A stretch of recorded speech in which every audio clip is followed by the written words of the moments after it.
Good morning. This is Ruthie of Ruthie K's, and I haven't been on in a while, but we're starting a new year. We're hoping to keep more of these videos up this year, learning how to advance as our business grows and keeping you guys informed of what's happening. We're very happy with the growing business, and we will be meeting more people working for us. We have our delightful Naomi, who if you've hung with us for a while, you've met.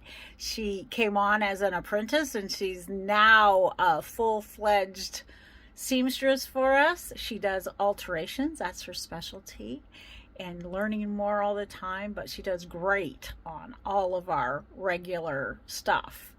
Hems, sleeves on jackets and dresses, and bringing in sides.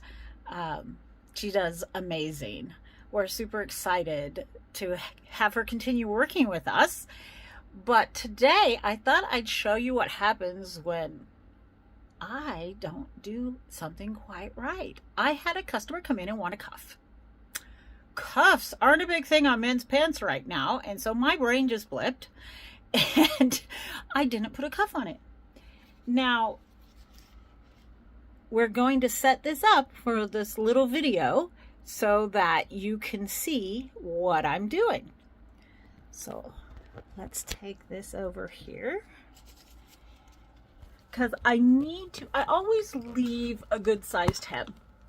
Not everybody does. Some people like to have like an inch hem in their pants. I always leave about 2 inches. This is about, let's measure it, shall we? We have rulers sitting right here. Yeah, this is right at 1 3/4. If it were the full 2 inches, I could just fold it down like this, see, to where it's at the fold, and then we'd be able to fold it up into the cuff and have that 1/4 inch. And I think we'll do one on a cuff too, because I'm realizing that since cuffs aren't popular, that any newer seamstresses who don't work often on men's clothes, may not know what a cuffed hem is or how to do it. So that's what we're going to do. But I'm going to extend this one with this lovely ribbon. It happens to have love on it, because I buy my ribbon where I can get it. And we're going to sew it on here flat, right on the serging. And not all of you serge your seams. A lot of people will use the pinking shears.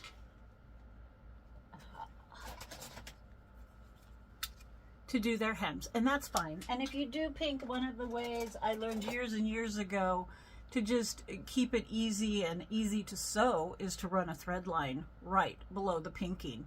And that's partly so you can get your thread under it to do your flat catch stitch, which is how I do mine by hand. I don't have a machine that does a good blind stitch. So I do my own blind stitch with a flat catch stitch. Okay, so we're gonna set this, turn the camera down here so that you can see the sewing machine, and I'll show you sewing it on. All right, take this off, which just makes life easier because we can put our cuff through there.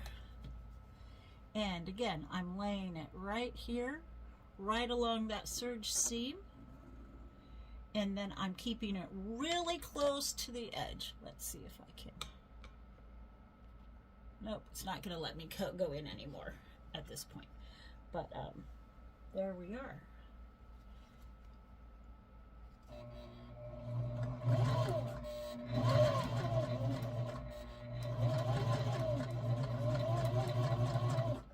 And this is going to give me my 1.5-inch cuff. Now, if you're working with bigger and taller guys, somebody who's like 6'3" and above, and especially if he's larger, but even somebody who's thin and tall, a cuff is good because it helps decrease some of that height that they may be uncomfortable with. If you're shorter than 5'10", you want to be careful with the cuff and the length of your jacket. Just to give you some more information on that while we're sewing here. And I'll just do the one leg for the you'll do the same thing on both. And see, I'm just putting that right there on the edge. And yes, even though we do alterations, we like to share with you because some of you want to try it, and we always encourage new people to learn to sew. And if you do sew, if you're interested in getting in alterations, do check out different videos, because there aren't a lot of us, and the skill levels vary greatly because some people have been sewing only a short time. Some of us, like me, have been sewing like most of our entire lives, literally. I started when I was... And then don't forget to backstitch to hold that in place. You only need like 2 back stitches. I started when I was 6, and I now have been sewing for a lot of years, a lot. Even when I've done other jobs, I've always sewed. Now, this is what it looks like all done, and what we're going to do is fold this over onto here, because see this crease, this is where we want the pant hem to end, even once it's cuffed. So that means we need to fold it up, and then we take this and fold it down.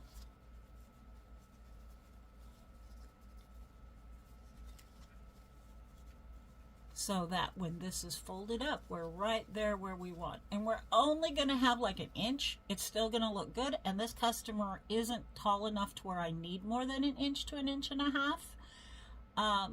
Inch and a quarter. Those are what we need. And so this is going to be pressed really down nicely so that you don't see the ribbon underneath. So we're going to fold that down. Again, making sure that our seam here is at that edge, and then we're literally going to machine sew this. And why I machine sew this is it gives it more stability with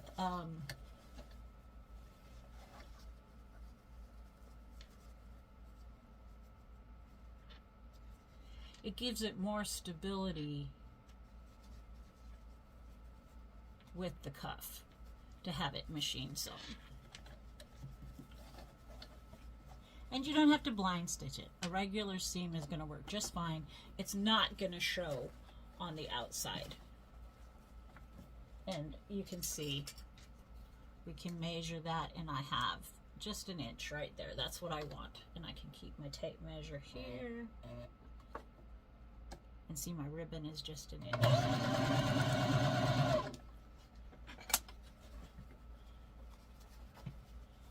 And I kind of keep that close, so I can just keep measuring and making sure that I've got that at the right spot.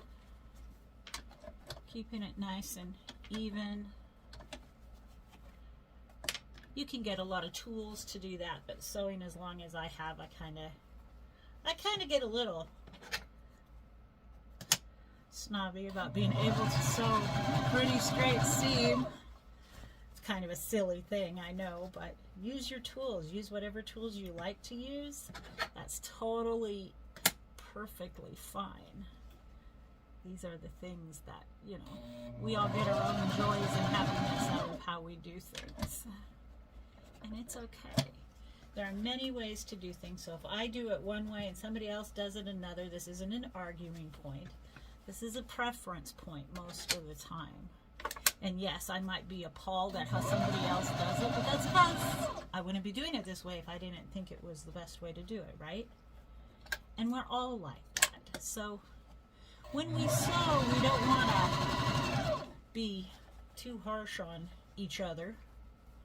There's no need for that. We just want to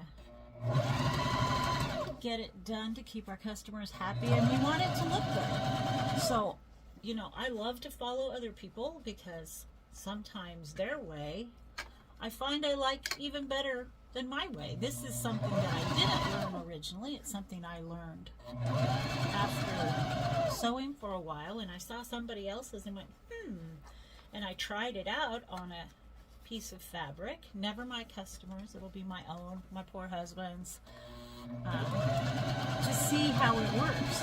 And remember that a new skill always takes you a little bit longer, and that's okay.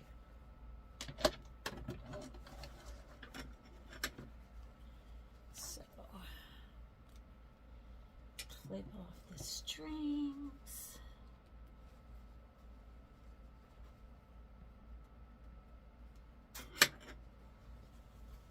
Then we flip it up.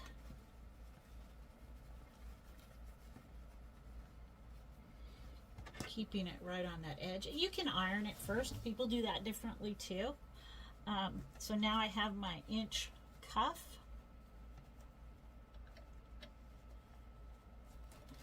And I'm going to now take this and sew it right on the seam. And I like to do it with a longer stitch there, making sure I get it back stitched at the top so it doesn't pull out.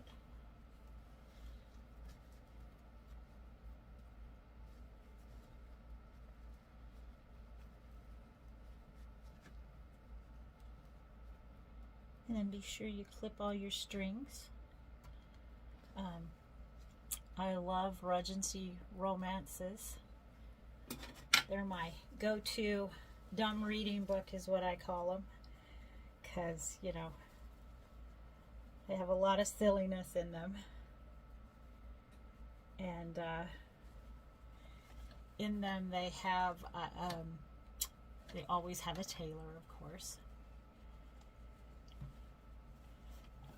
My strings are trying to catch up there on me, and their tailors are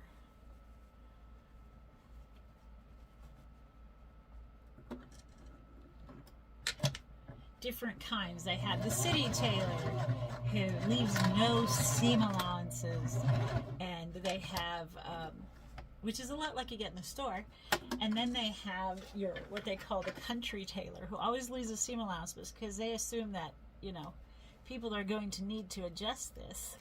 So I always like to leave extra seam allowances whenever possible. There's some things you can't do that on. But there we are. And here we have it. We'll get it all ironed here, and then it'll be perfect. There is our hem. I'll get it ironed here, but I'll have to turn off the video to do that because I'm not set up to show it to you at the same time. And I fixed the issue that I had, and that's only one way of doing it because I left enough in there. I was able to do this way easily, and that's why you should always keep the scraps you cut off the bottom, because there's another way to do it if I had it too short. Say the pants didn't have a lot to where I couldn't leave a full, maybe they only needed brought up a lot and they were unhemmed, and so they needed only an inch up. Well, then I'd have to add fabric to it, and I can get that fabric from the cuff of a jacket where I've taken it up, or I can use a different pair of pants of the same fabric and color. We'll talk about that one differently, but just letting you know that there are different ways to do things. And I've enjoyed talking to you again. I'm hoping to do this at least every other week, and hoping you'll still be following us on Instagram and on Facebook at Ruthie K's Alterations, RuthieK'sInc.com. Have a great day. This is Ruthie at Ruthie K's.